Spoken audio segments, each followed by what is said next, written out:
I was on mute there. Hey everyone, welcome back. And we're continuing today with the usual writing a programming language in Rust. The project at the moment is the Seed programming language, which I'll be using as a kind of test bed for different language features, mostly intended as a research programming language with a C-style syntax. And on that basis, then I would be hoping to write the Ash programming language with the aim of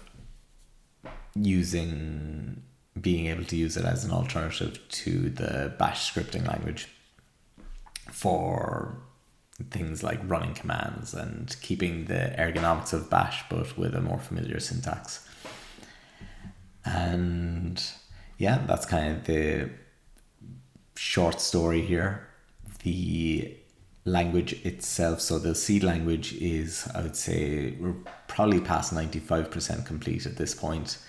I'm currently in the midst of implementing type functions, and following on from that, I hope to do a few features to do with strings and maybe a bit of error handling support. And when that's done, hopefully that'll be this language complete for the most part. The environment that I use the programming environment is all run on a remote server. I use Mosh to connect to that and keep a stable connection. I use Tmux to split up the session and give me these different panes that I work within. Top left is basically a bog standard Vim environment with NerdTree on the left here. I use ENTR on the right hand side so that whenever I update a file, it'll rerun all the tests. And then bottom left is just a standard bash shell for interacting with Git and the likes. So like I said, today's focus is finishing off the type function implementation. And I think there were a few bits from last time that were kind of semi-complete, but I didn't have the, shall we say, mental fortitude to actually give things proper names and things like that. So that's part of what I'll be working on today.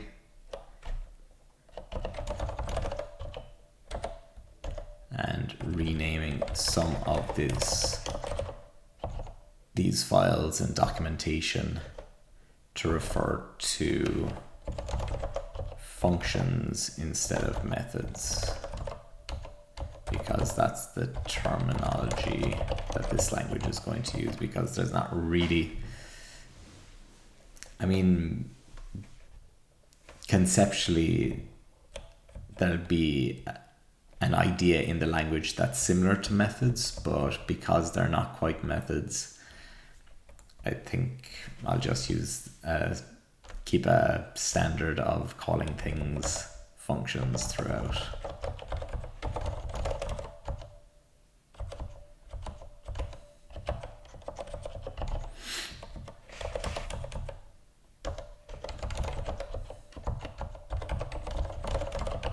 So let's see where that gets us. So we have an error in mod.rs. I think I've updated that, and main also had an issue, and I think I've addressed that.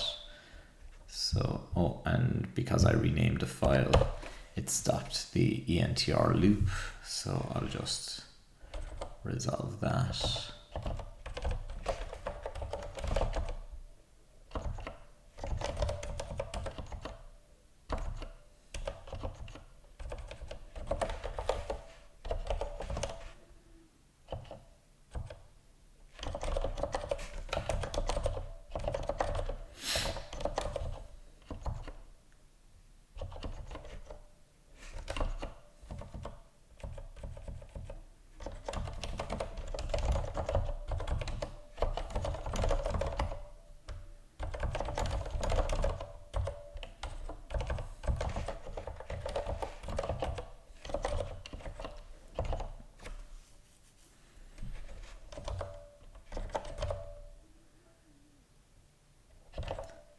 that's looking good.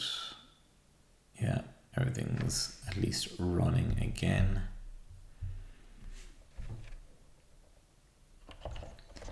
And the issue with this file was just I hadn't updated a number of the names. So let's take a look at that.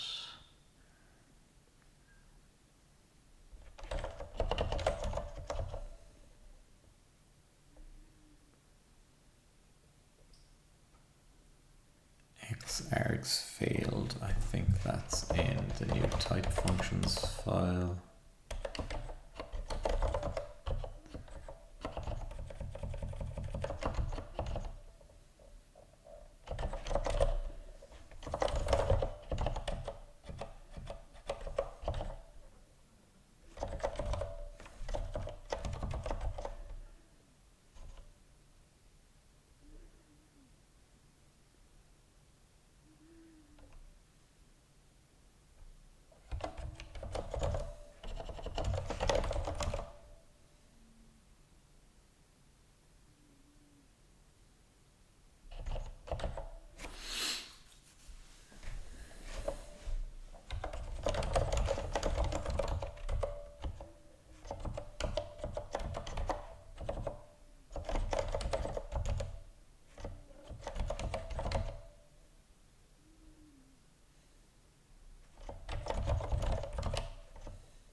Yeah, probably not going to be a very well narrated stream today, since most of the work here is just kind of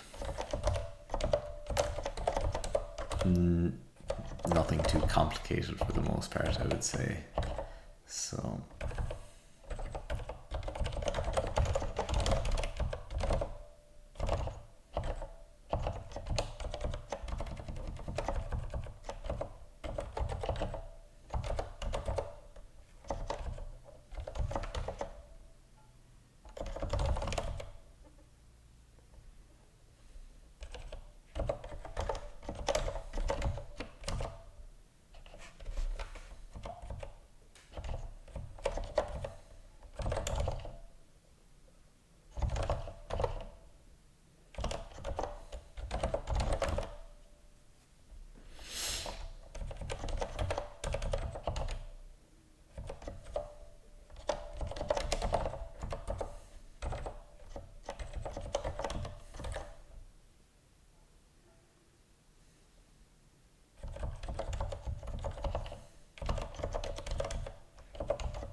So this is really just grabbing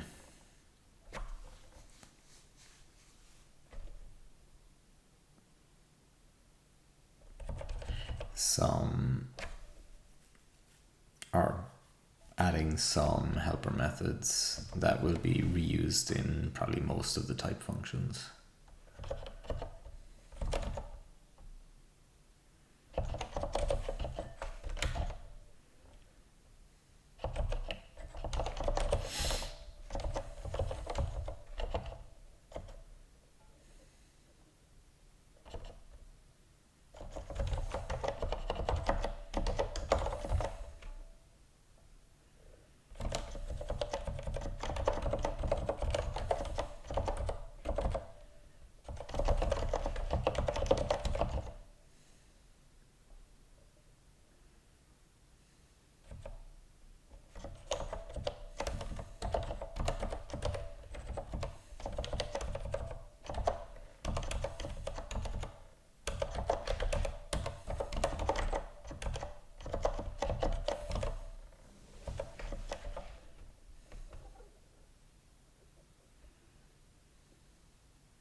obviously been writing too much Go recently. Mixing up the syntaxes.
And the only thing needed to resolve that test failure, I think, is to just add some more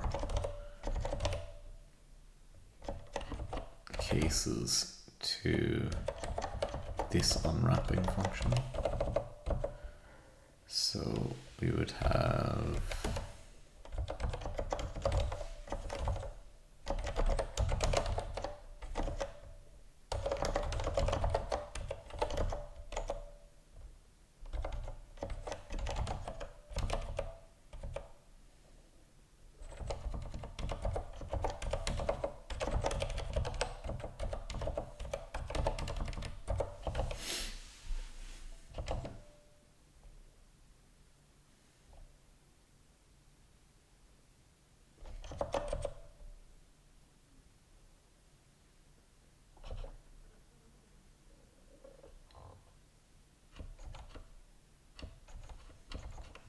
and then the only issue here is just the test name. So let's see, runtime errors.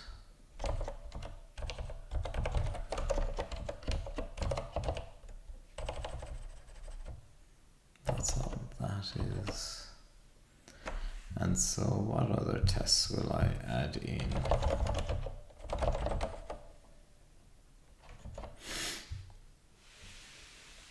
Because that's the, I guess, type functions mechanism working as expected so far.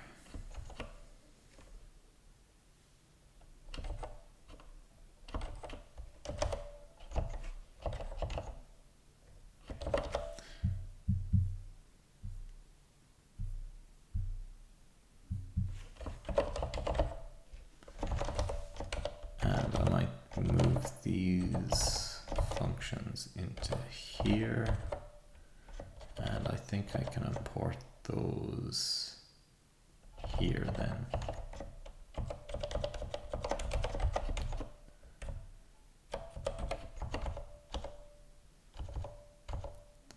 Render type is also defined in error.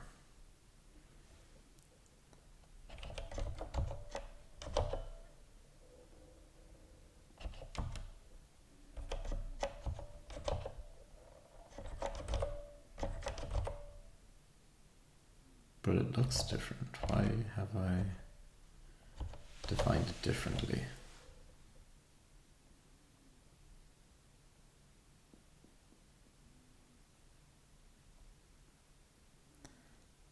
probably because I was defining it based on a different function, and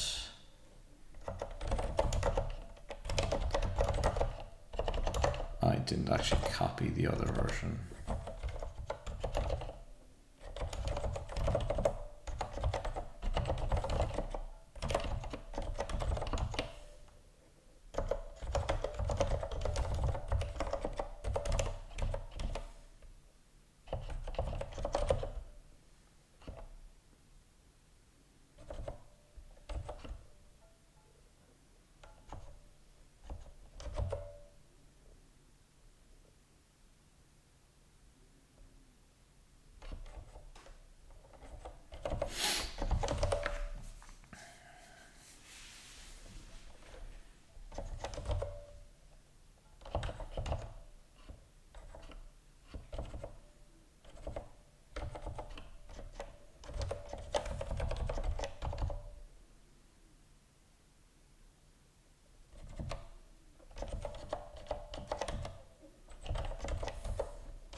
Get type will be an interesting one too, because it won't actually validate the this, because it'll be, I guess you'd call it polymorphic on it'll, well, is that polymorphism?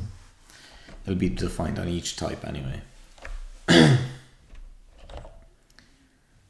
so let's see. We have assert args, assert this, and assert string.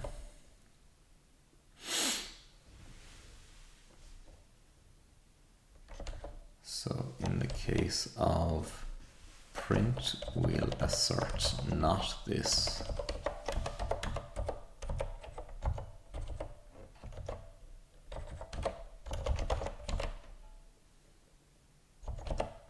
Or assert no this.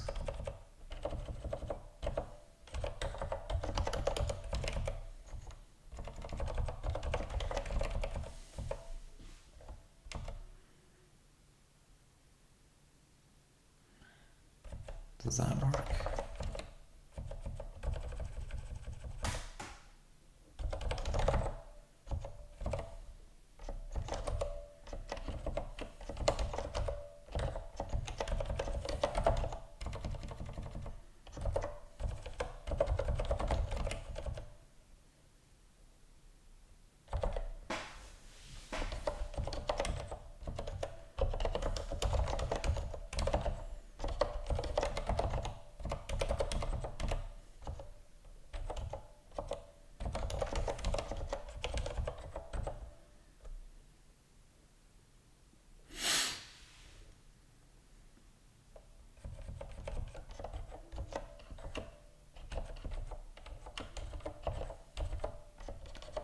And so for these, I will import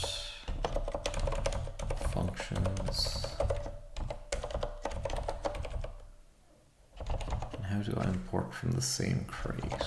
I think I do that in some of these. So if I go into mod here, no, maybe, yeah, so super, I guess. And I would do use super functions, I guess, to import a sibling.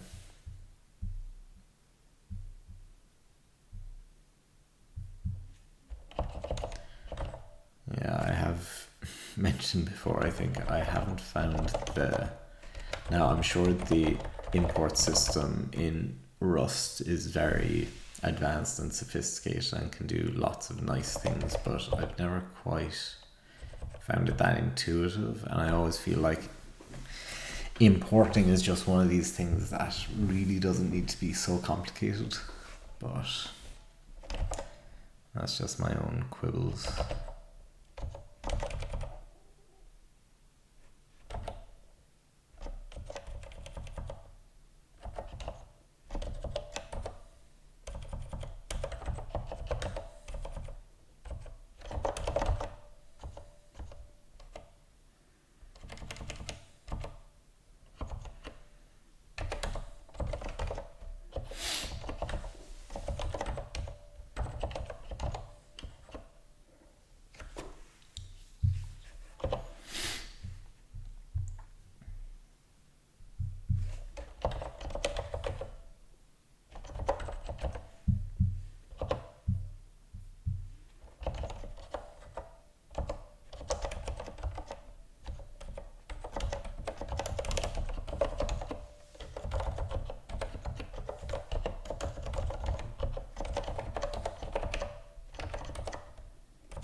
these error messages I think could be improved upon, especially the built-in function error ones.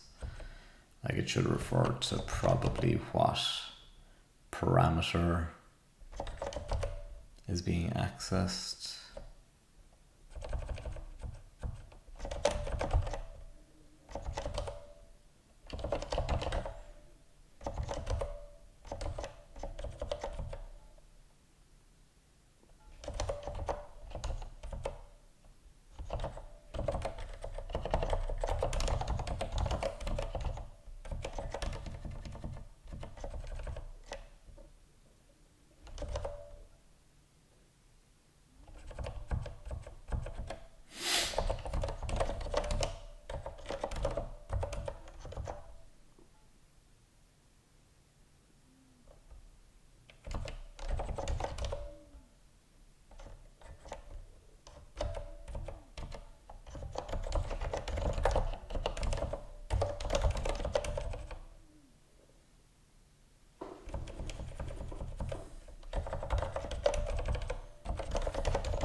Oh, that just pushed it over the character limit. Oh well. Let's try this. How are we on errors at this point?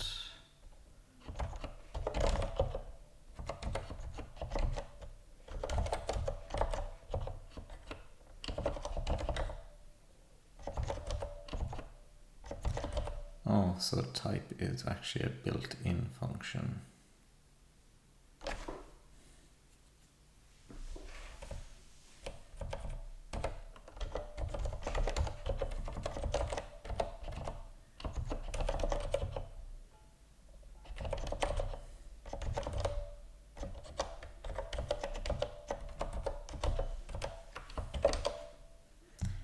But did I add that as part of this commit?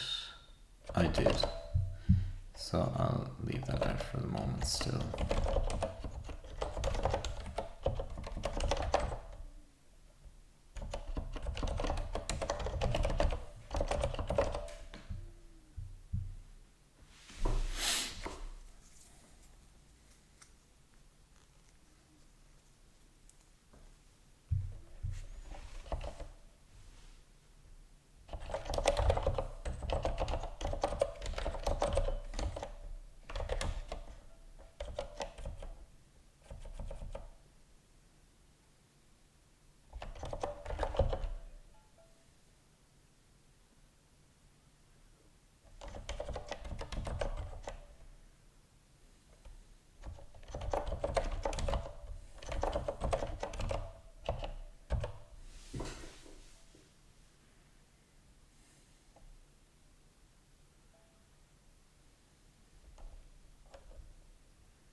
$172. Hang on, where are all these failures coming from? So print only takes one argument and got one argument. Okay, what's going on there? And yes, basically every test uses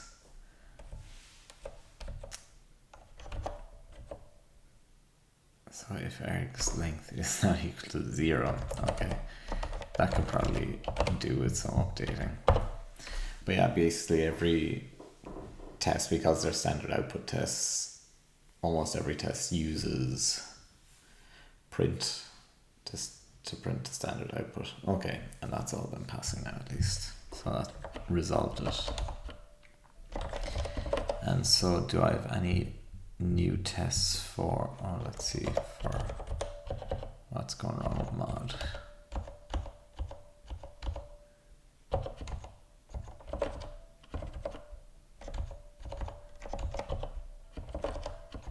And it's line 82. No, length 82. I always do that. Oh yeah, so it's the new lines for type functions.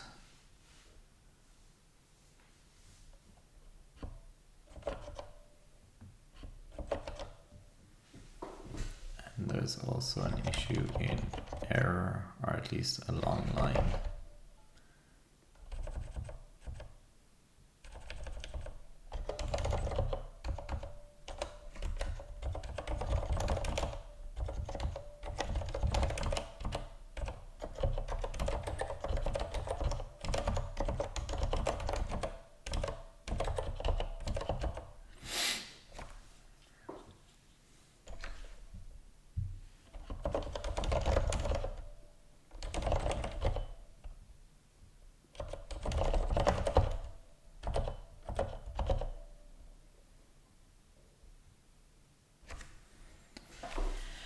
So type functions in this language, objects provide the primary mechanism for user-defined data and behavior abstraction in order to provide access to language-defined type-based behavior without conflicting with the user-defined namespace. The arrow operator is used to access type functions. In this context, the type of the value before the arrow operator defines the function namespace that is being referenced. Yeah, I think that makes sense. If a little wordy.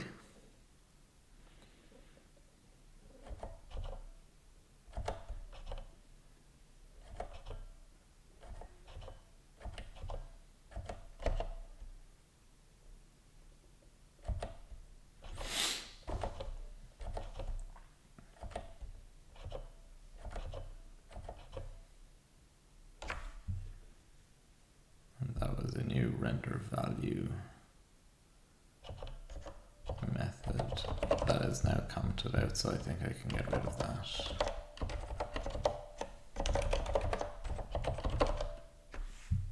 And what was the error I was getting there? Oh yeah, I'm now needing to update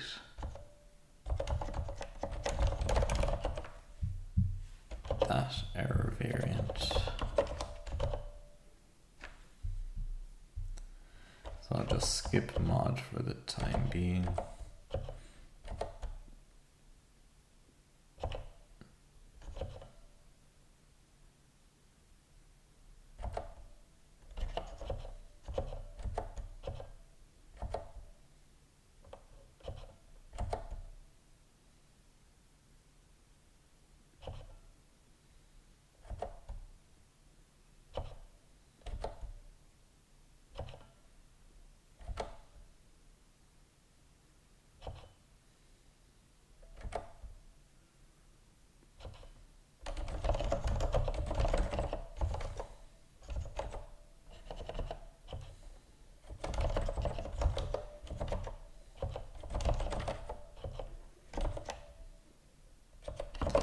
Yeah, so I don't need to add any of the bits from main. So I just need to tidy up this new code for accessing type functions. Now, is it possible to somewhat unify the logic between these two spots? because a lot of what's being done up here is going to be for accessing type properties, and type functions is going to be the same as what's being done for regular properties. Kinda.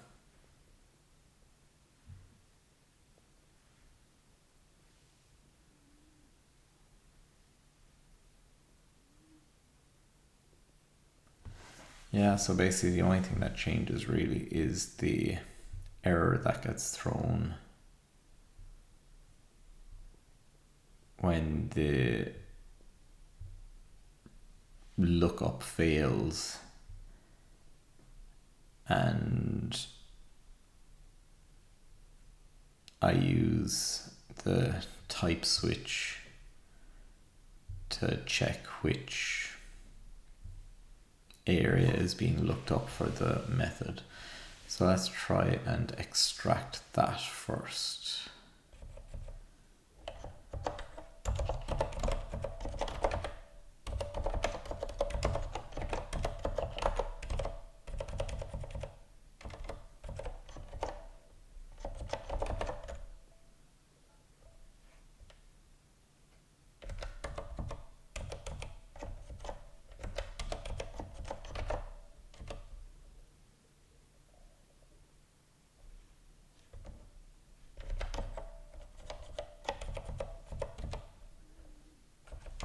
I mean, in theory, this will no longer match anything because we should be matching all the types eventually. So let's see. This section wants to send back that.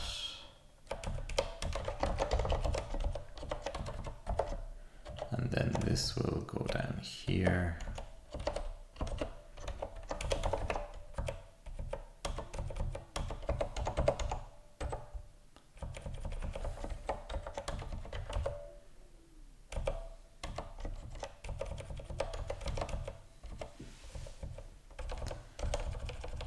So it's going to be x.get then, and it'll still be a generic type function not found message if the type function isn't found.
Okay, and that'll be a return instead.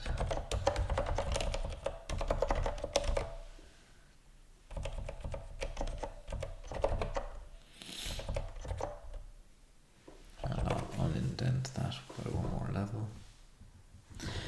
And I'm just going to take a quick break, I think.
guess new location error wraps it in error variant as well already.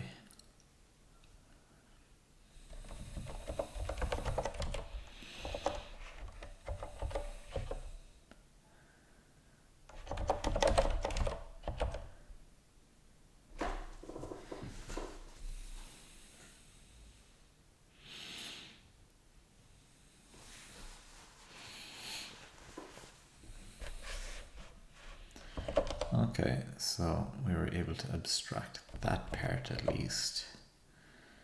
So let's see if we can do it one more level. And I will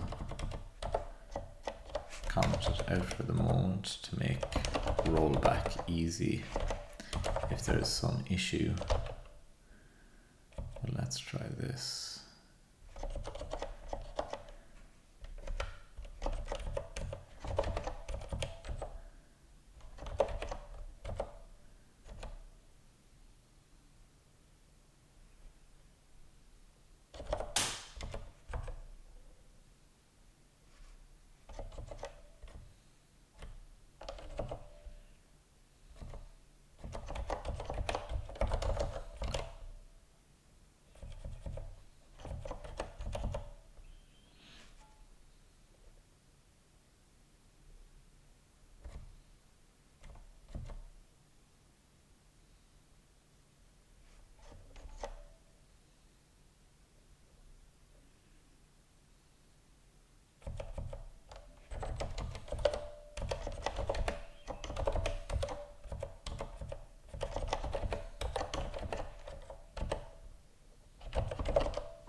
Yeah, I was afraid of something like that being the case because, oh, but can I put that up here?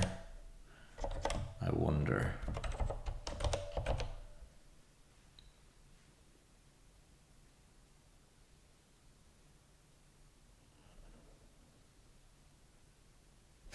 Hopefully. It would definitely simplify things a lot. Yes, nice. That is cool. And with that, I can start kind of giving things better names.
have to use a string literal there.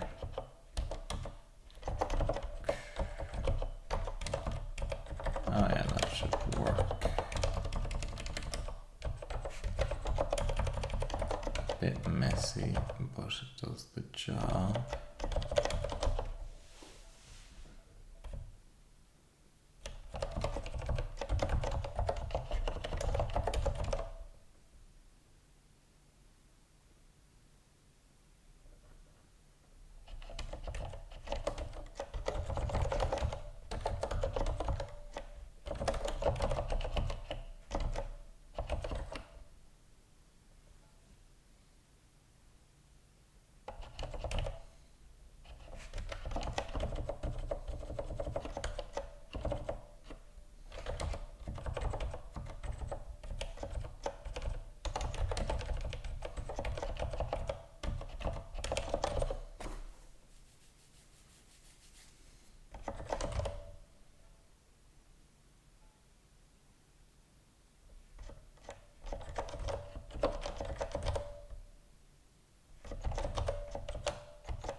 It would be nice to be able to distinguish between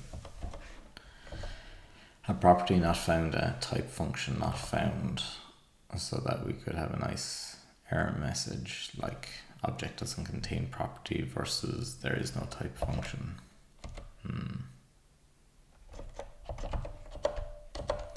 I can delete the backup code anyway, at least.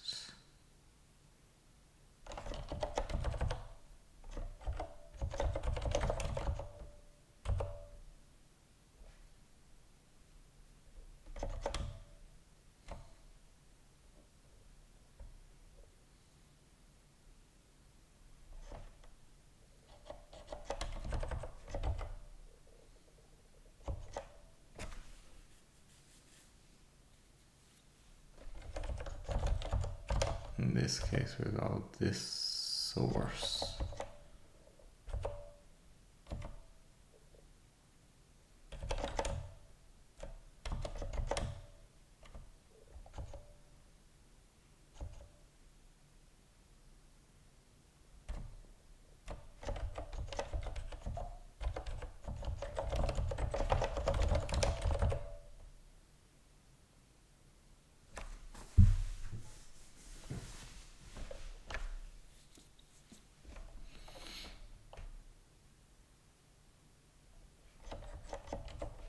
Okay, and we can just reuse this as well. So again, we'll say if it's a type property, we'll do prop not found. Otherwise, we'll do type function not found.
Not really sure what's going on here now.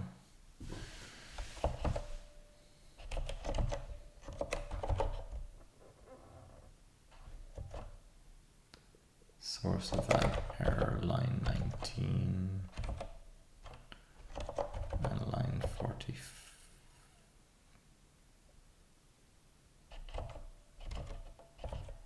Oh, because source is a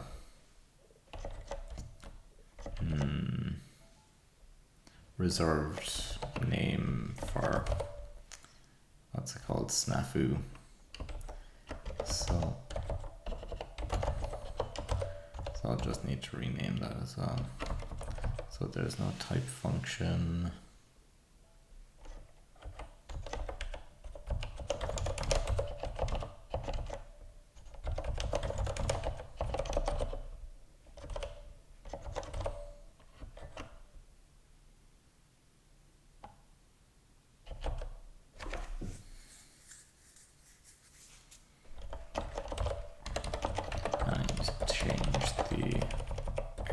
Here.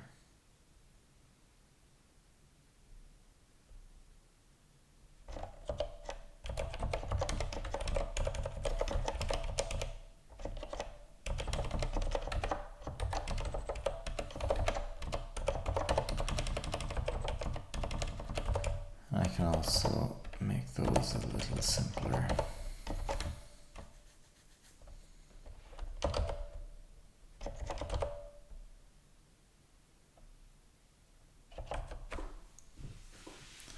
Okay, and that's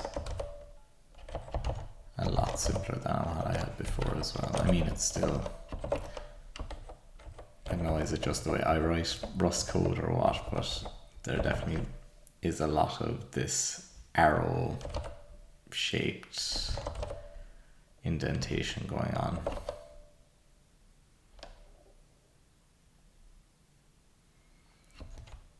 And what else do I want to do? I think that's basically it. Oh yeah, some new error tests as well. So there are a couple of new errors that would be worth checking for.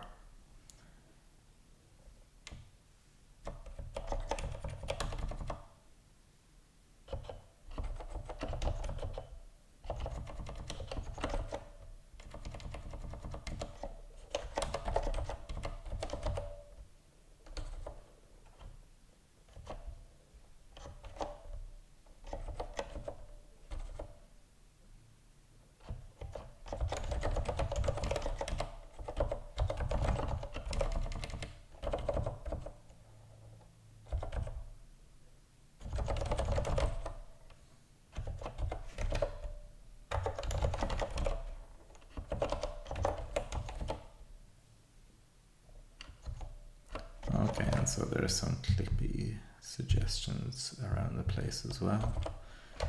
So I built in functions, line 113.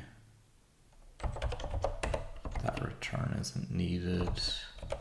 Line 116.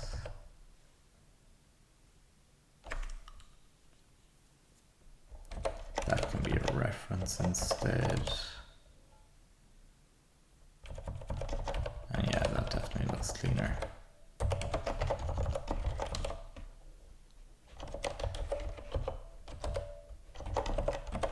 Same with that. I'll probably need to update the calls to those as well. 139.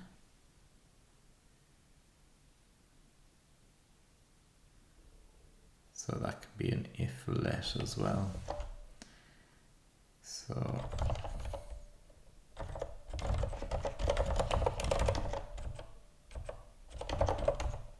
and just because that's a lot of text on one line,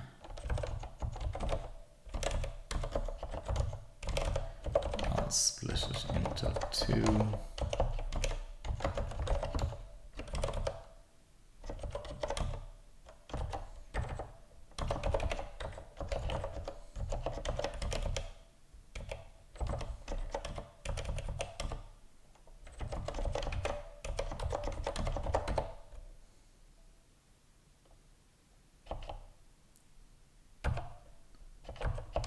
let's try that, and the new errors test will be saying, hopefully, well, I'll see what it says.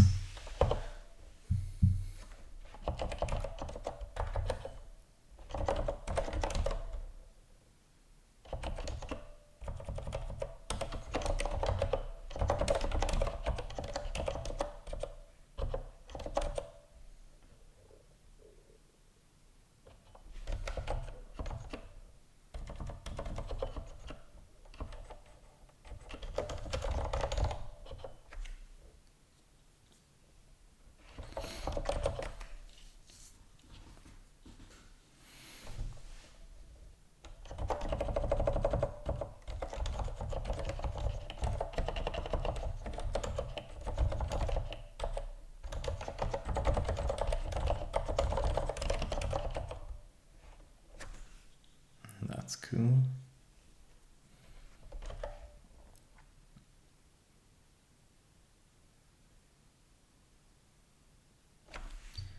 Yeah, so that's basically everything, and it'll do another clippy run through.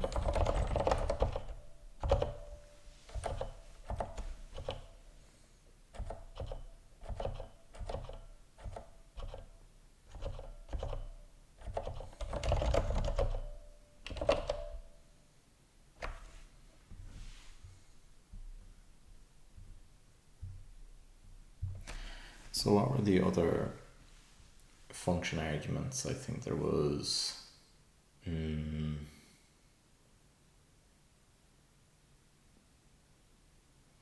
so there was assert string, assert, so there was assertion on types, assert on the argument lengths, and asserting on this and no this.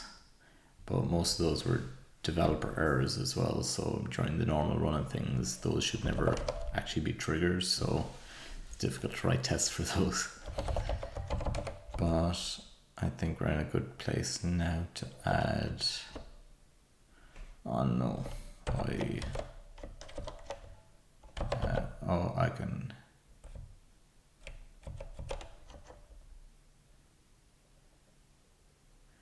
git update ref -d merge head.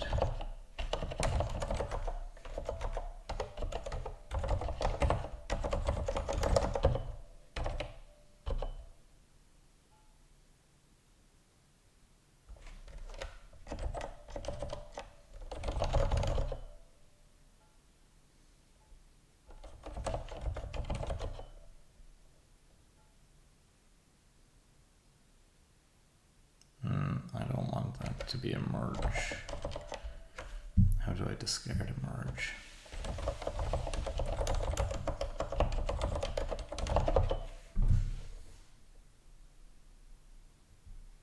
Git merge abort maybe.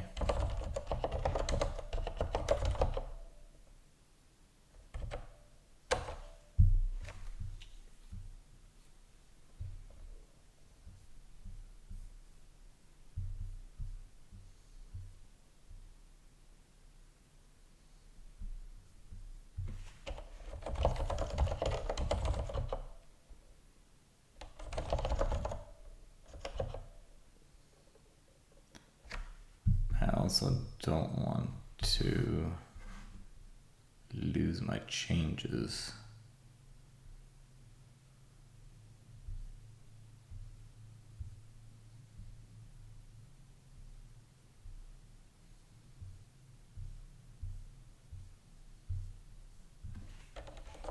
I'll just try doing the commit.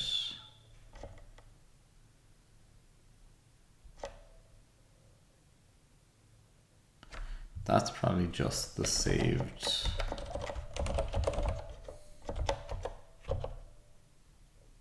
Yeah, okay.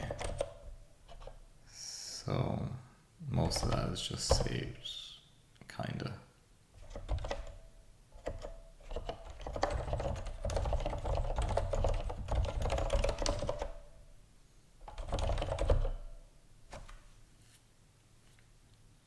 Okay, there doesn't seem to be any reference to a merge there, so we should be alright.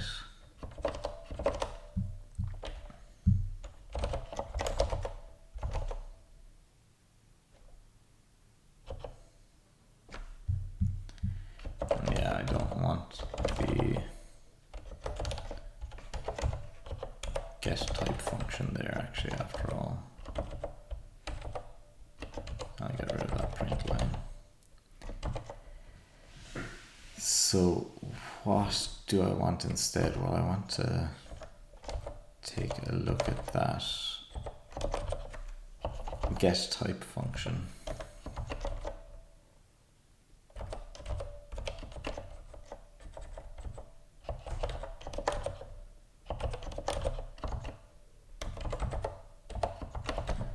And we might define that on all types.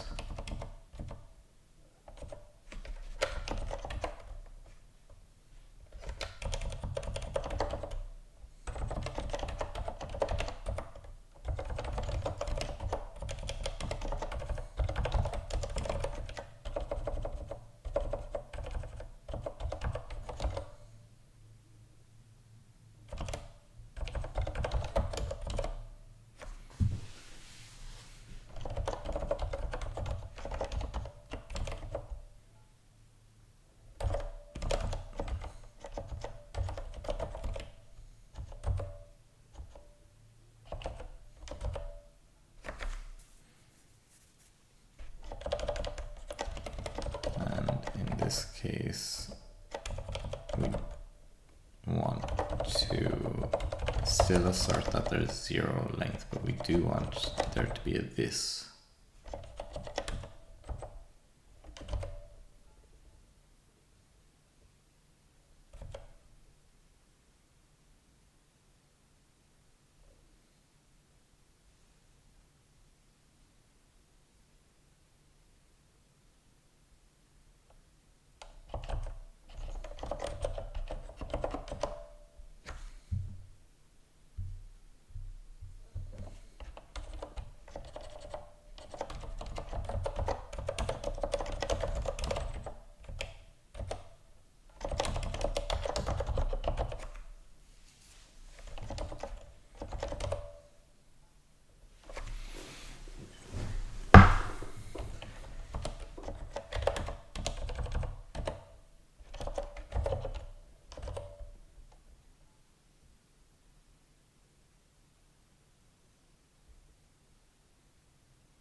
Okay, maybe that was the reason why I had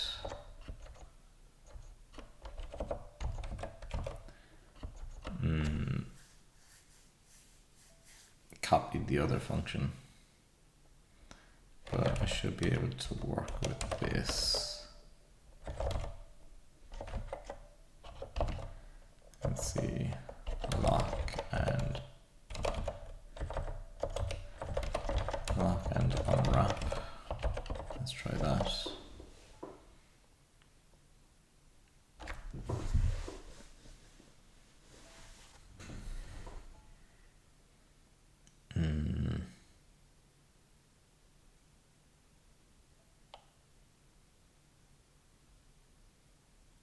I guess not in that case.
Okay, yeah. That's what we're wanting there. Oh, so complicated.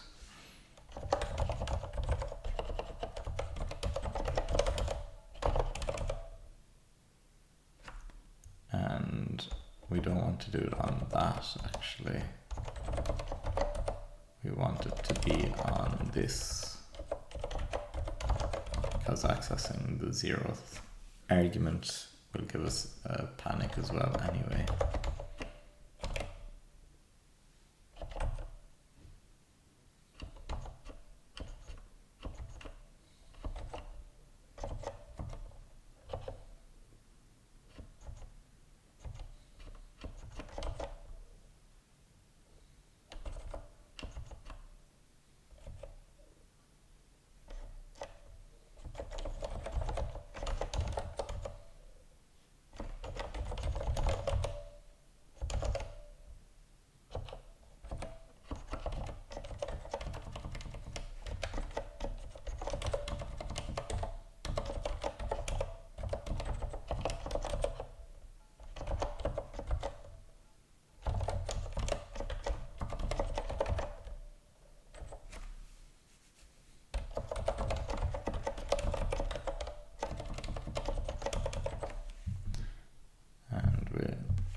Update version as well,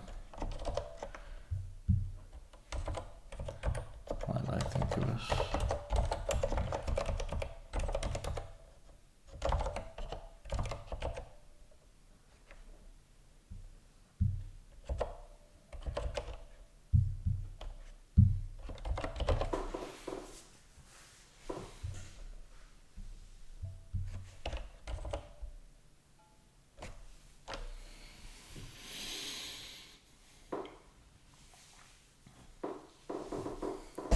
And so in theory, so this is kind of potentially similar territory to another issue with JavaScript in general, such as when you're trying to use the type of operator, for example, you can't actually get the type of arrays in JavaScript using that mechanism. You have, because arrays will say that they're objects, and instead you have to use the isArray function to check that instead. So hopefully the fact that this language is a lot more consistent and will actually give a distinct type for each type will hopefully make things a bit easier, but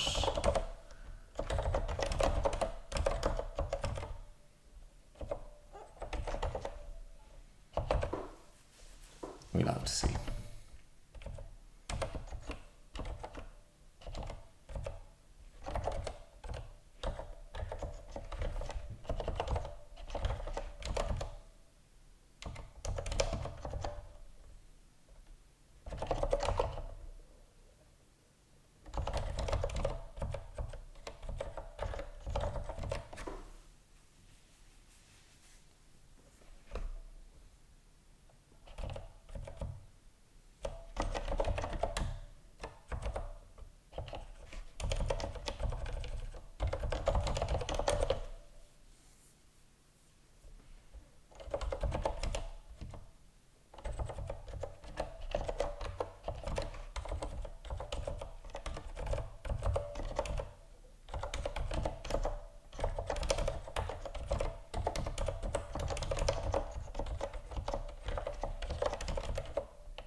Cool, so type function's not yet defined for null, so let's go ahead and, yeah, I guess we'll add support for all the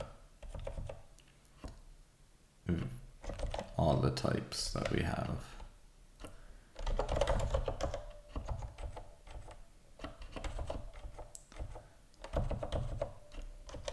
Where are our types? So we have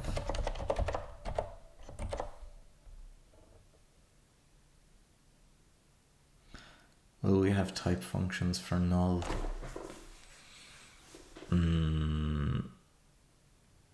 That's a...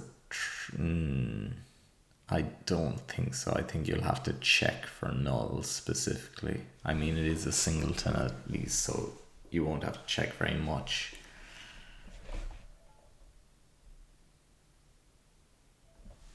Would it make things a little easier if I were to allow type functions on null for the case of type? I think it'd be just as easy without, but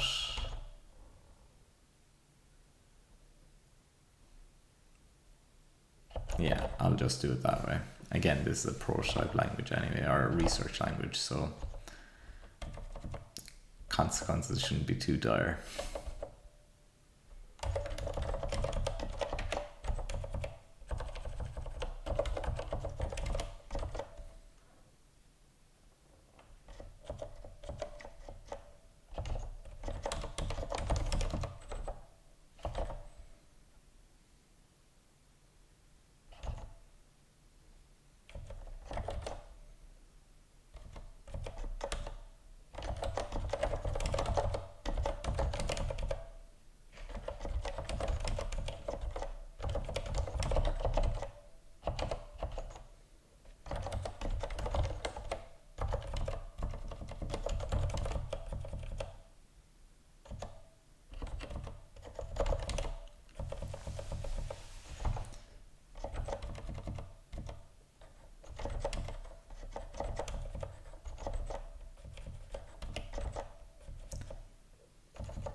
And should I call func fn since that's the keyword that's used to define them? Not sure.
Cool. So that should be, again, just a bit of manual work, but that should cover the bases anyway.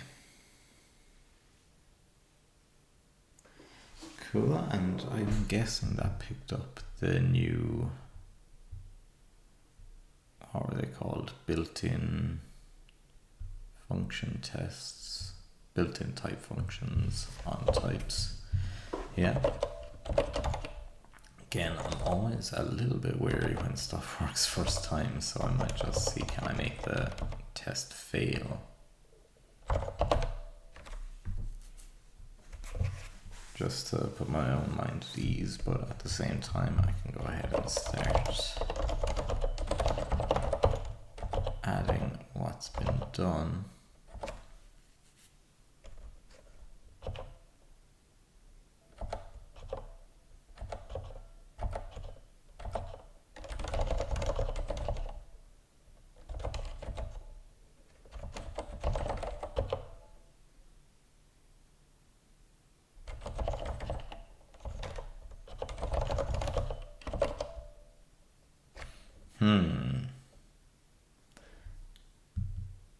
Now that's interesting. Why did it pass when I updated it? Source of val mod 9707 value isn't used yet because,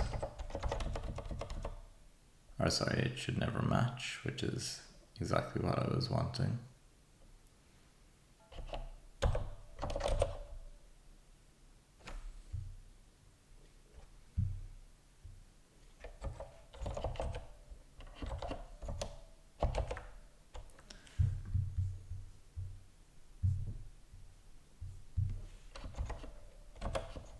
Oh, hang on. Alright, so first I'll rename that, add that back as function.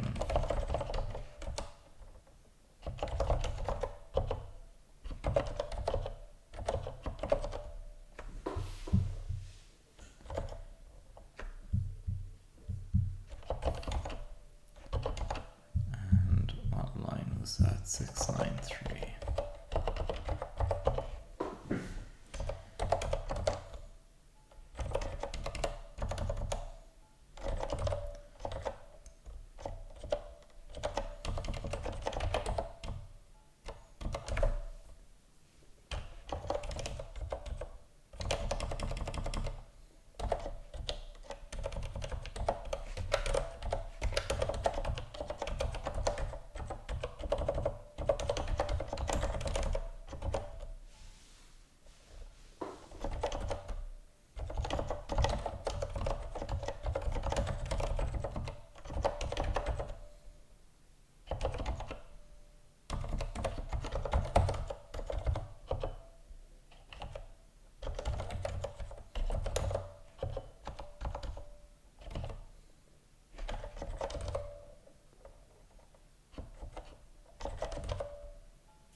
Okay, and I think it was just a timing issue that resulted in it returning, like, that had the test passing when I had Fank in there. So let's go ahead and fix that up again.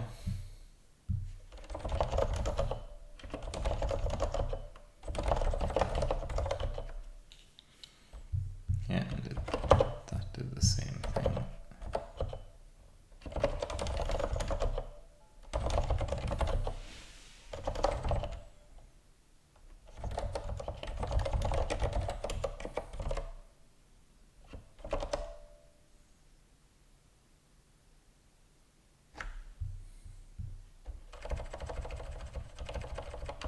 And what I'll do is I'll rename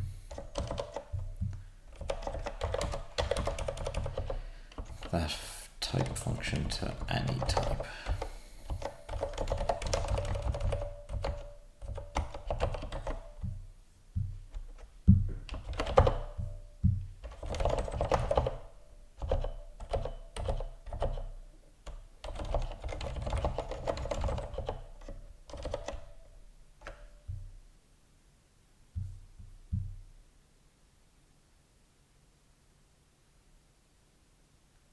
I guess I should document the type functions as well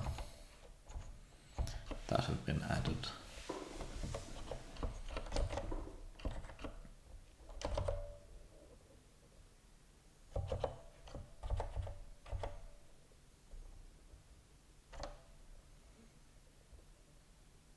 I mean, I'll add the documentation in the next commit. And I'll just get started here.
Hi, welcome to the stream. Actually, an interesting time because I guess I'm just about to wrap up for well, it's nighttime here, so I'm going to be wrapping up soon. But the language that I'm developing currently is called Seedlang, and it aims to, at the moment, just be a research-based programming language with a C-style syntax.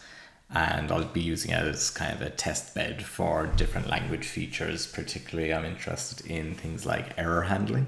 So what are some interesting mechanisms we can do to make that more streamlined, or what can we play around with in that regard? And with that research-based language, I'll be developing a follow-on provisionally called Ash, which aims to be an alternative to Bash programming, but with a C-style syntax, but to keep the ergonomics of Bash. Thanks for the question.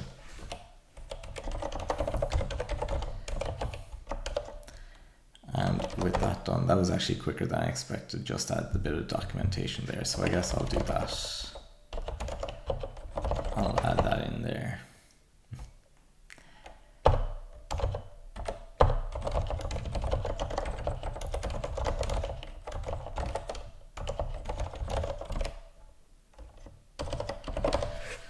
Cool. So that's, and I'll go ahead and push that. So that brings us up nicely. That was not a particularly, I would say, complicated stream today. It was mostly just finishing off an implementation that was most of the way there already of type functions. But it's also been done, thankfully, in a way. Oh, I can actually finish off all those. And I've fixed methods and that. Okay, I need to focus on one train of thought at a time.